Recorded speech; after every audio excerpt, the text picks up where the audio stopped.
Hello, children. Good morning to one and all. So, welcome to the class or today's session. So, in the last class, we have learned the three agro-based industry which were been there um, in our country. Okay,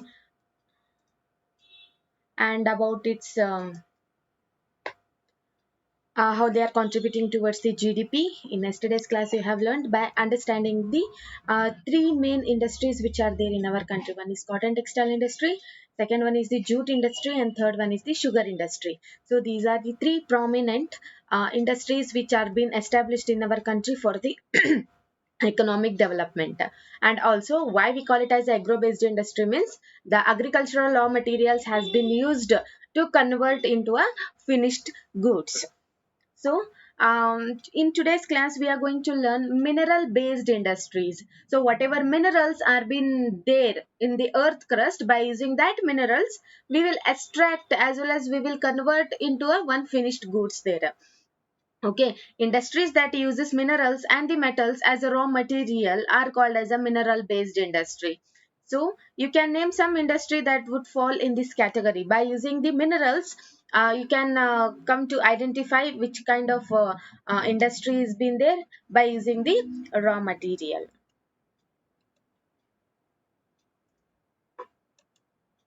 Yes. Among those, the first one is the iron and steel industry. So, iron and steel industry is a basic industry since all other industries are heavy, medium, and light, depend on their machinery as well as they depend on their raw materials which they are being using. Based on that one, the industries are being categorized into heavy, medium, and the light. But iron and steel industry is the heavy and bulky industry there because the material what they are using, it is used in a bulk way, in a heavy way, in a weightful way there. So iron and steel industry, so steel is needed to manufacturing varieties of goods which are available in your surrounding as well as in a country, like engineering goods, construction material, defense, medical, telephonic, scientific equipments, and other goods which are produced in our country. So, steel is used to manufacture different kinds of products which are available in our country there. So, production and the consumption of the steel is often regarded as an index of country's development because most number of the people they will use the steel for the various purpose. So that is why the production and the consumption of the steel industry as well as iron industry so often regarded, as well as often it we can say that it is an index for country's development there. So whatever materials are being um, there to manufacture the steel. So iron and steel industry is a heavy industry because I have told whatever raw materials they are using, if they are converted into a finished goods and services means it will be converted as a heavy and bulky only. And so that is why we call this industry as a heavy industry as well as bulk industry. So iron ore, coke, coal, and limestone are being required in a ratio approximately 4 is to 1, 4 is to 2 is to 1. So 4% as well as 4, yes, the 4% if we are using the iron ore means 2% we are using the coal and the limestone for the producing steel in our country. So in 2014, 86.5 million tons of crude steel are has been produced in our country. Yes. So, for the preparation as well as for the manufacturing of steel, there is a needed of correct ratio of 4 is to 2 is to 1. So, according to that one, the raw materials will be used to manufacture the steel. So, according to 2014 census, 86.5 million tons of crude steel was being produced in our country. So, in the world, India stand fourth rank in the production of crude steel.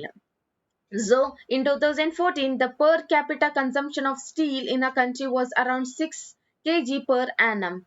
against the world average 217 kg per annum there. So this survey is according to the 2014, and you can see one picture is there in front of you people, that is the process of manufacture of steel.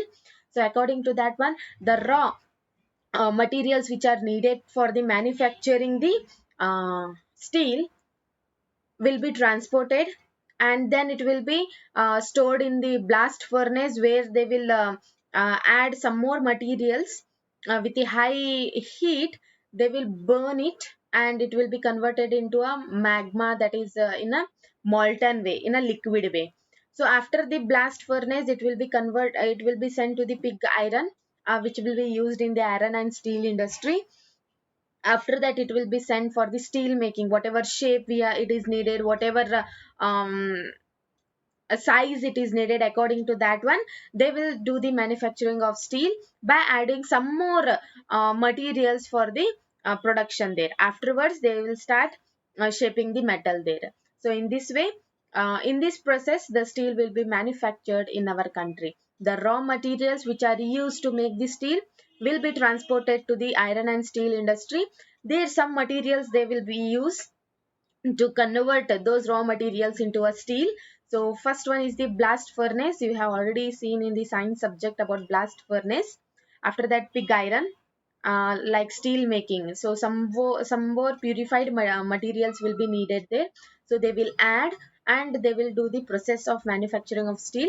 Afterwards, they will do the shaping of the metal. So in this way, the process of manufacturing steel will be completed in the iron and steel industry.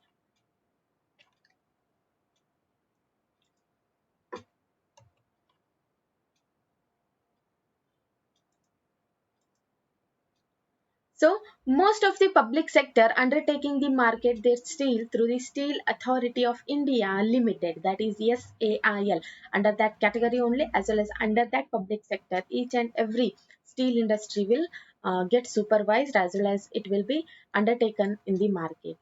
So in 1950s, China and India produced almost same quantity of steel which is available today. But China stood first in the manufacturing of steel for the world market there. Okay, today China is the largest producer of steel at present situation.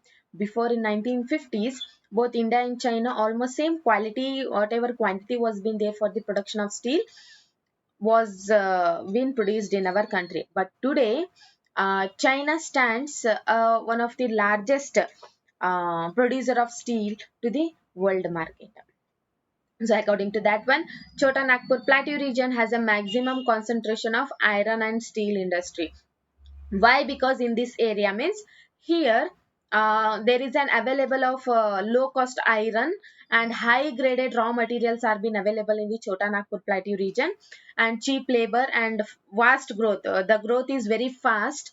The iron and steel plants, whatever industries are being situated in that area, because Chota Nagpur Plateau is getting the low cost of iron ore in a abundantly there.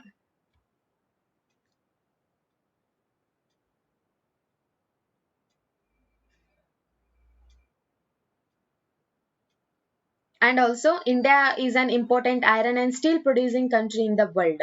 First one is the high cost and limited availability of coking coal, low productivity of labor, irregular supply of energy, uh, as well as poor infrastructure. Why we are not beating the China?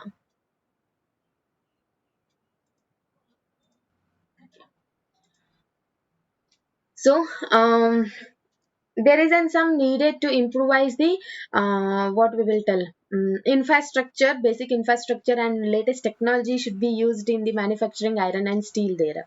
Okay. So India is an important iron and steel producing country in the world, yet we are not able to perform full potential large due to the some reasons there. Okay. Even though India is producing one of the quality steel to the world market, means still we are lacking behind. So why we are lacking behind? Why we are not giving a full potential, that is full uh, our work towards the world market. So there are some reasons, because high cost and limited availability of cooking coal is there in our country, and the productivity what we are doing, the labor, um, they are having not a high skilled labor. Their skills are very low there, lower productivity of the labor, and irregular of supply of energy. Electricity what is supplying in our country is irregular. Sometime they have to do the shutdown due to the some electricity crisis there. So sometime during the summer season, during the rainy season, there will be an irregular supply of energy, as well as poor basic facilities will be not there in the iron and steel industry. Some poor infrastructure will be there. So due to these reasons only, we are lacking behind in the giving of full potential towards the world economy data. So import goods quality steel from the other countries. We will import the goods that is good quality of steel from the other countries data. So however, um, overall production of the steel is sufficient to meet our domestic need, as well as according to the domestic demand. So good quality of steel we are importing from the other countries to our country, and it will be an level to meet our demand, which will be used for various manufacturing. Liberalization and the foreign direct investment have boosted the iron and steel industry with the private entrepreneurs. So as a result, even today, by using the new technology in the private sector, they are improvised the steel production in our country, and there is a need of allocate the resources in the research and development to produce the steel more, even more competitively. So there is a need of research, as well as to allocate the resources for its development to produce the good quality of steel in our country, and it should be exported to the other parts of the countries also. So in this way, the iron and steel industry are being situated in our country.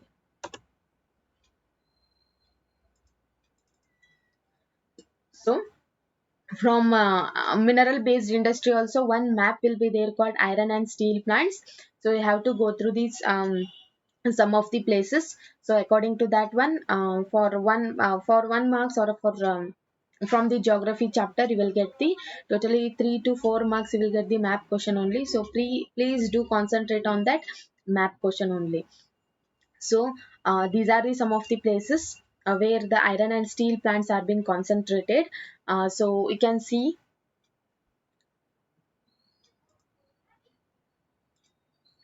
this area is having a lot of iron and steel industry. Yes or no, children? Yes. So why this region is concentrated more on an iron and steel plant means, because this region we call it as a Chota Nagpur plateau. So in this region, most of the iron and steel plants are being available, because in this region they are getting the low iron ore in abundantly in a low cost there. So that is why um, in that region only we will see the most of the um, places like Bokaro, Durgapur, and Roorkela, Bhilai, Vishakhapatnam, Salem are the most important iron and steel plants. Just go through the map syllabus. According to that one, practice the India map, which they may ask on iron and steel plants there. Okay, from mineral based industry, one is cotton textile, and another will be the iron and steel, and one more map will become further. I will tell about that map also to practice it.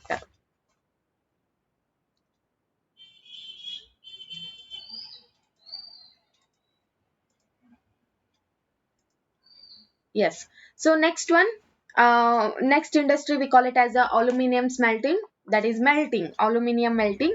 So aluminium melting is the second most important industry which is there in our country. It is a light, resistant, and good conductor of heat. The aluminium is used for different purposes to manufacture aircraft, utensils, wires. The aluminium has been used. Okay, so India stands second most uh, popular industry is aluminium melting. So in that industry, um, they will produce the aluminium for various usage there. So aluminium is the good conductor of heat also, and becomes very strong when it is used to manufacture aircraft utensils and the wires. So aluminium melting plants in our country are located in the Odisha, West Bengal, you can see here. So these are the places.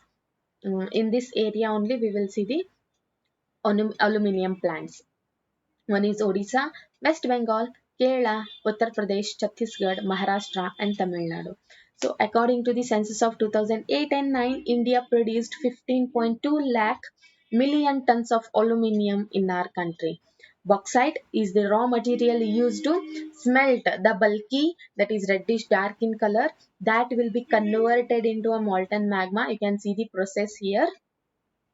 Okay, so bauxite is the raw material, and it will be transferred to the to melt it by the aluminum refinery. So some process will be there. After that process, the aluminum will be uh, manufactured in our country. So regular supply of electricity is an ensured the source of raw material at the minimum cost are the two prime factor for the location of industry there. Okay. So, to produce one aluminium, that is 1 ton of aluminium, it is needed 4 to 6 ton of bauxite is needed, and 2 tons of aluminium. So, these two materials are needed to produce the 1 ton of aluminium in our country. Okay. So, there are two raw materials which is used to make the aluminium. One is bauxite and second one is the aluminium. So, if they are using in a correct ratio means then the aluminium will be produced in our country. So 4 to 6 tons bauxite if they are using means 2 tons of aluminium they will use, and then it will be converted into the 1 ton of aluminium, and it will be manufactured. That raw aluminium what they are producing now, so that will be sent to the different parts of the industries, like while making the aircraft industry has been there, it will be transported to that industry. Some utensils will be prepared by the aluminium. Wires, that is electricity wire, those are producing the electricity wire in a factory and in the industry means that will be circulated in that form there. So this is the process of aluminium manufacture of aluminium industry in our country. So in the next class, I am going to explain about chemical industries and the fertilizer industry. And third one is the cement industry, which are concentrated in our country. And afterwards, I will take about automobile industry and the information technology as well as software technology parks, which are situated in our country, and how they are playing very important role in a country's development. I am moving further to the next session there. In the next session, you are going to learn some more industries which are concentrated in our country. So I hope today's class you have understood the two main mineral based industries we have discussed today. One is iron and steel, and second one is the aluminium smelting.